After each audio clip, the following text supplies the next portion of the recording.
여러분, 요즘 부동산 시장 돌아가는 거 보면 머리가 복잡하실 겁니다.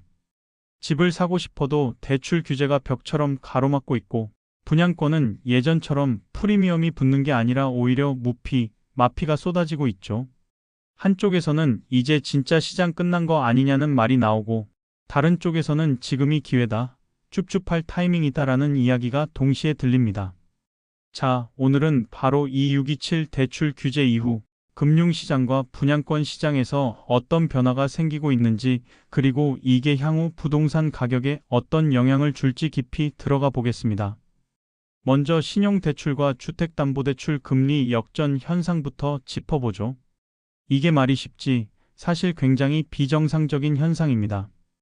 담보대출이라는 건 은행이 위험을 줄일 수 있는 상품입니다. 집이라는 담보를 잡아놓고 돈을 빌려주는 건데, 만약 못 갚아도 집을 처분하면 되니까 은행 입장에서는 안정성이 높습니다. 그래서 원래는 담보대출 금리가 신용대출보다 낮아야 맞습니다. 그런데 지금은 완전히 거꾸로 됐습니다. KB국민은행 기준으로 신용대출 금리가 3.9에서 4.9%입니다. 그런데 같은 은행 주담대 금리는 3.93에서 5.33%예요. 하단은 0.03%포인트, 상단은 무려 0.43%포인트까지 신용대출이 더 쌉니다. 우리은행도 보세요. 직장인 신용대출 금리가 3.99에서 4.99%, 주담대 금리는 3.89에서 5.09%. 이쯤 되면 누가 봐도 아니, 담보대출이 왜 더 비싸? 이런 말 나옵니다. 작년만 해도 상황은 달랐습니다. 2023년 6월에 은행들이 신규 취급한 신용대출 평균 금리가 5.03%였고 주담대 평균 금리는 3.71%였습니다. 즉, 신용대출이 1.32%포인트나 더 비쌌던 거죠. 그런데 불과 1년 만에 완전히 역전됐습니다. 올해 6월 신용대출 금리는 4.11%까지 떨어졌는데 주담대 금리는 4.02%로 올라가면서 두 금리 차이가 0.1%포인트도 안 나는 상황이 된 겁니다. 왜 이렇게 됐느냐? 바로 대출 규제 때문입니다. 627 대책에서 정부가 주담대 한도를 최대 6억 원으로 묶었습니다. 그리고 은행들이 가계대출 총량도 기존 계획보다 50% 줄이라고 했습니다. 결국 은행 입장에서는 주담대를 팔면 팔수록 규제 리스크가 커지는 거예요. 그래서 어떻게 합니까? 주담대 금리를 올려서 수요를 억누르고 모집 창구까지 닫아버린 겁니다. 반대로 신용대출은 규제 강도가 상대적으로 약하니까 금리를 낮춰서도 받을 수 있는 구조가 된 거죠. 결국 사람들은 주담대 안 되니 신용대출이라도 받아야겠다 하면서 몰려듭니다. 실제 수치가 그렇습니다. 지난 7월 첫째 주 기준으로 5대 은행의 가계대출 잔액이 760조 8,845억 원이었는데요. 단 일주일 만에 1조 9,111억 원 늘었습니다. 그중 신용대출이 무려 1조 693억 원이나 늘었어요. 늘어난 대출의 대부분이 신용대출이었다는 얘기입니다. 이걸 두고 금융권에서는 풍선 효과가 현실화됐다 이렇게 말합니다. 여기서 문제는 신용대출은 본질적으로 만기가 짧고 변동성이 큰 상품이라는 겁니다. 집을 사거나 분양권 잔금을 치를 때 신용대출을 끌어다 쓰면 금리가 조금만 올라가도 이자 부담이 확 늘어나죠. 그래서 단기적으로는 자금을 돌릴 수 있지만 장기적으로는 불안정성이 커집니다. 은행도 알고 있고 금융당국도 알고 있습니다. 그래서 지금 당국은 상황을 모니터링하면서 필요하면 추가 규제를 할 수도 있다고 밝힌 상태입니다. 즉, 지금 신용대출로 돌려막는 흐름이 언제까지 갈지는 미지수라는 겁니다. 다음으로 분양권 시장 보겠습니다. 여긴 분위기가 훨씬 더 직설적입니다. 627 대출 규제 이후 바로 직격탄을 맞은 곳이 분양권, 입주권 시장이에요. 원래 서울의 분양권이라는 건 웃돈이 붙는 게 당연했습니다. 마포, 용산, 강남 이런 지역은 당첨만 되면 수억 원 프리미엄 붙는 게 흔한 일이었죠. 그런데 지금은 상황이 완전히 달라졌습니다. 무피, 마피 거래가 줄줄이 나오고 있습니다. 구체적인 사례를 보겠습니다.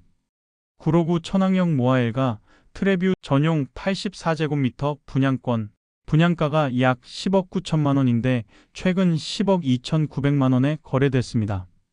무려 6천만 원 낮은 마피 거래입니다. 도봉구 도봉구모 올림리버파크 전용 84제곱미터도 분양가보다 4천만 원 낮게 8억 5,700만 원에 팔렸습니다. 강북구 엘리프 미아역 2단지 전용 59제곱미터도 분양가 그대로 무피로 거래됐습니다. 심지어 마포구 마포자이 힐스테이트 라첼스 전용 84제곱미터조차 17억 2,900만 원 분양가 그대로 무피로 나왔습니다. 이게 뭘 의미합니까? 청약에 당첨된 사람들조차 잔금을 감당할 여력이 없어서 던지고 있다는 겁니다. 대출이 막히고 소유권 이전 조건부 전세 대출도 불가능해지니 차라리 손해보고 팔자 하는 상황이 벌어진 거죠. 실제로 통계를 보면 지난 6월 분양권 거래가 117건이었는데 7월 들어 75건으로 무려 35.9% 줄었습니다. 거래량 자체가 반토막 난 겁니다. 올 상반기 중 해지된 분양 입주권 거래 49건 중 20건이 바로 2627 대출 규제 이후에 해지된 사례였습니다. 그럼 앞으로 어떻게 될까요? 일단 단기적으로는 무피, 마피 매물이 더 늘어날 수 있습니다. 특히 외곽 지역, 교통 접근성이 떨어지거나 브랜드 파워가 약한 단지는 추가 가격 조정이 불가피할 겁니다. 구로, 도봉, 강북 같은 지역이 대표적이죠. 하지만 모든 지역이 그렇지는 않습니다. 여전히 강남, 용산, 마포 같은 핵심지는 자산 여력이 있는 수요자들이 받쳐주고 있습니다. 조금만 기다리면 다시 오른다는 기대감도 강하기 때문에 결국 이런 무피 매물은 자산가들이 흡수할 가능성이 큽니다. 전문가들도 비슷한 이야기를 합니다. 처음에는 무피, 마피가 나오지만 결국 단기 조정에 그칠 것이다. 56개월 이상 침체가 이어지진 않을 것이다. 즉, 장기적으로는 핵심 단지 위주로 회복될 가능성이 높습니다. 자, 정리해 보겠습니다. 이번 대출 규제 이후 시장은 크게 두 가지 현상으로 요약됩니다. 첫째, 신용대출 금리가 주담대보다 낮아지는 기이한 현상. 이로 인해 단기적으로 신용대출 수요가 폭증하고 있지만 이건 장기적으로 큰 리스크가 될 수 있습니다. 둘째, 분양권 시장에서 무피, 마피가 속출.